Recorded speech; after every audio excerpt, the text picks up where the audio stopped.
Hey guys, it's me Shane.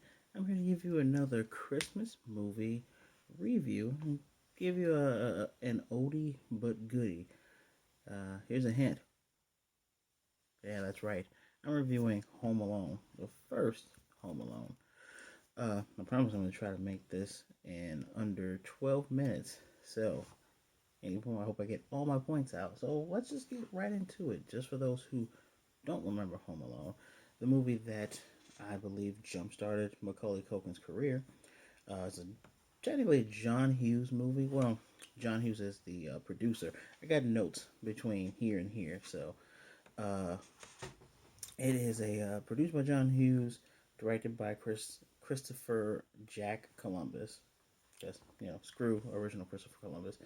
Uh, Chris Columbus also had a hand in Harry Potter and the Sorcerer's Stone, Chamber of Secrets, Prisoner of Azkaban, Percy Jackson, and Lightning Thief. Am I missing any other movies? Mrs. Doubtfire. Yeah, he's that guy.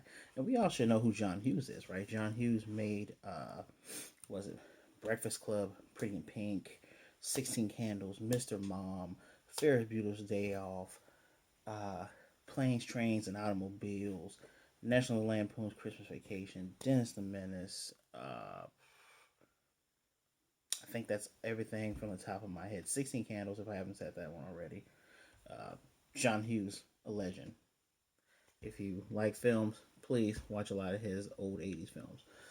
So, we had a good founding. I did not write all the stars down, but like I said, Macaulay Culkin, Joe Pesci, Daniel Stern, John Hurd, Catherine O'Hara, who's the mom. Fun fact, Catherine O'Hara was also the mom in Adam's Family Values.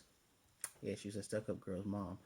She's also, I think she was also Lydia Dietz's mom in Beetlejuice. So she just encompassed that whole early 90s mom-atude. Anyway, give you a quick overview of the plot. The McAllister family, who apparently they live in Winnetka, Illinois, which is just up in North Shore. If you're from Chicago or Illinois, if you know, you know. So anyway, they're up in that area. The family plans on going to Paris, France for Christmas vacation. Uh, Peter and was it Peter? Was the dad? Him and his wife. They kind of they punished Kevin because of a misunderstanding that happened in the kitchen. The result being he got sent to the attic, and of course, his mother, she berates him, and he goes, I just wish the whole family would disappear, and I would, spend Christmas by myself. All he wanted was a cheese pizza, and of course, his older brother Buzz, who was a jerk, kind of part of the catalyst for all this. Well, it's kind of weird in that opening scene that Joe Pesci is impersonating a police officer, and his family is so busy, they're okay with this cop just kind of standing there and looking around. Yeah, McAllister's aren't all there, especially for rich people. But I'll get into that later. Uh, soon a power outage happens. The family wakes up late. They all get on this bus. They go to the airport, and Kevin wakes up and then he believes his dream has come true. So he spent most of the time doing all the things he ever wanted, ordering pizza, watching movie. I believe the movie is called Angels Without Sin. I know the part one of the movie has a part two in Home Alone 2. But pardon me, I actually I watched Home Alone like 2 days ago. But anyway, uh, during this whole time, there's these bandits called the Wet Bandits, and they basically have scouted out that whole neighborhood, and they plan on robbing everything. So Kevin not only has to deal with being scared of them, he's also scared of his neighbor, which everyone believes is a serial killer, Old Man Marley. So as Kevin has gone about, getting the pizza he wants, shooting with Buzz's air gun, basically doing everything he's ever wanted. He's also provided for himself. He's gone and bought groceries. He's, put up Christmas trees. He got eggs and milk and all these other things. And he's still trying to avoid, the wet bandits knowing that he's home alone. But unfortunately, Joe Pesci's the brains of the operation, and he figures out that he is. And at one point in time, Kevin goes to meet a mall Santa Claus, believing that the mall Santa Clauses all report back to Santa Claus and says, "Hey, I want my family back. Just tell Santa, I'll take them. Even even my uncle. I can't remember the uncle, but uncle's a jerk. He said, even my uncle and my brother Buzz."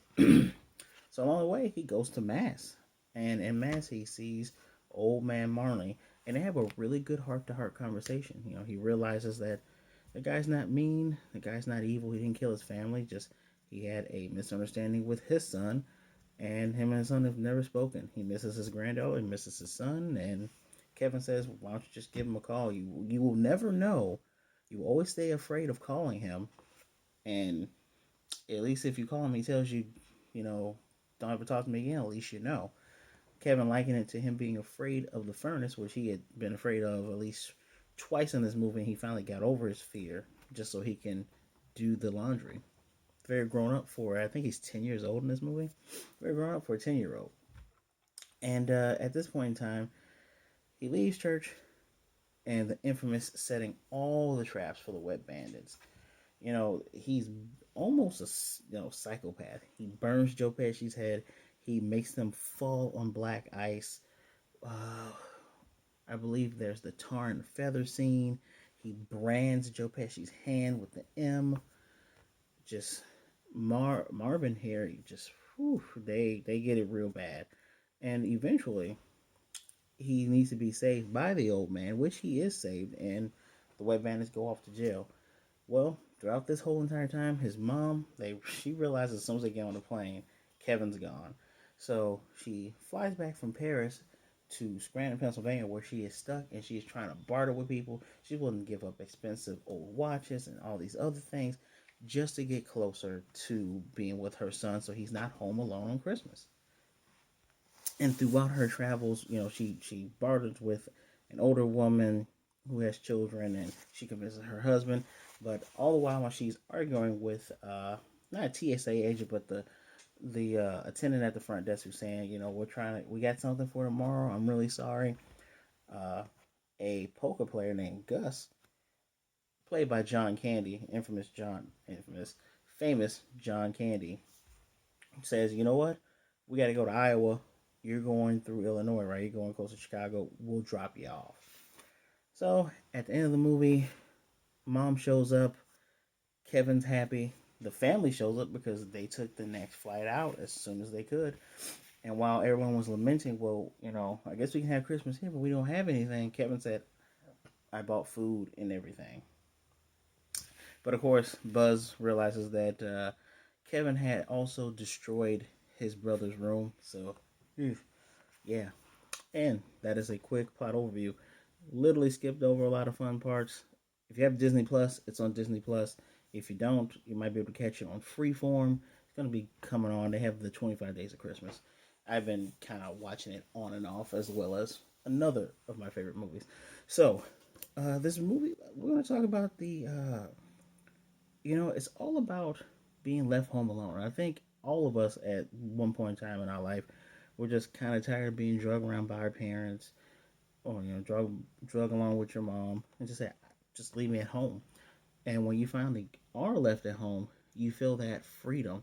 But over time, you do feel like a responsibility, which Kevin soon feels the responsibility of having to. He thinks his family has disappeared, mind you, but he says, "I have other things to do."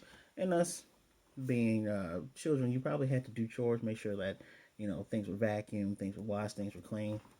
That's how it is. There is a big fear of being left alone, and there's lots of dangers of being left alone too.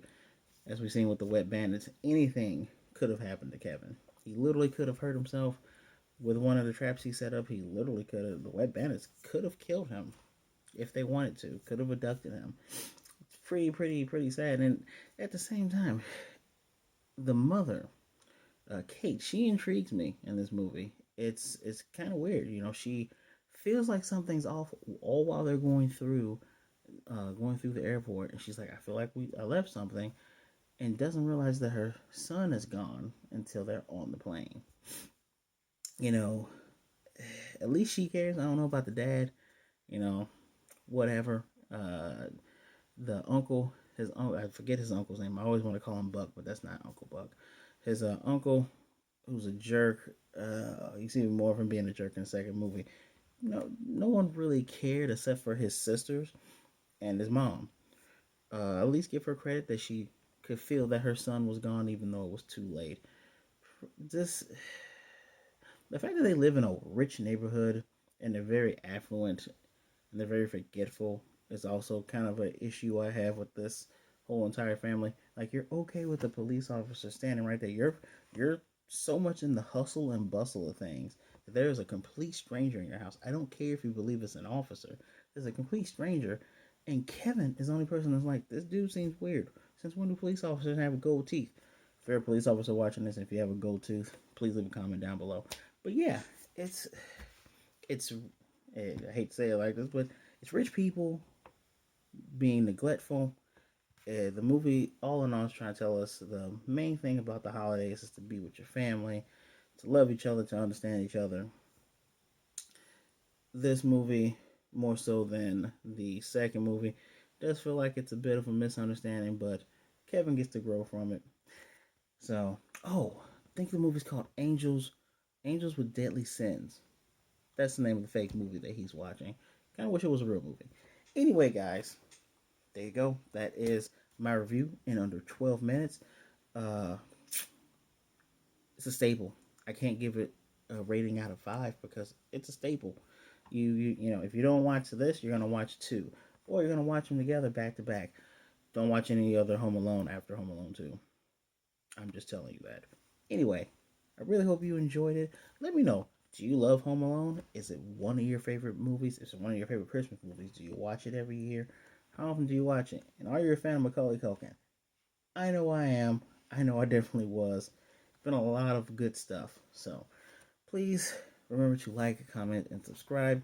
Hit the notification bell. I'm doing Christmas videos every Thursday.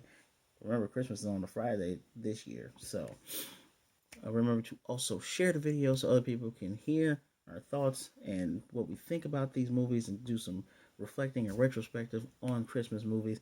I also do reviews over the weekend of certain animes and things of that nature, and I also give you news. I'm going to probably give you a news video sometime Friday or tomorrow.